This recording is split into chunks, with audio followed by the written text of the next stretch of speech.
Hi, Hyunji. The system that I think you are describing is the circulatory system and how it promotes movement and transport of oxygen and nutrients to and from organs.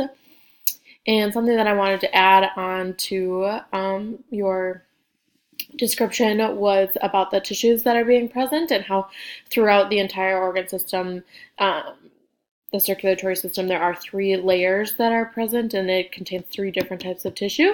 The innermost layer is epithelium, and then there's the middle muscular layer, and then the outer layer is the supportive connective tissue.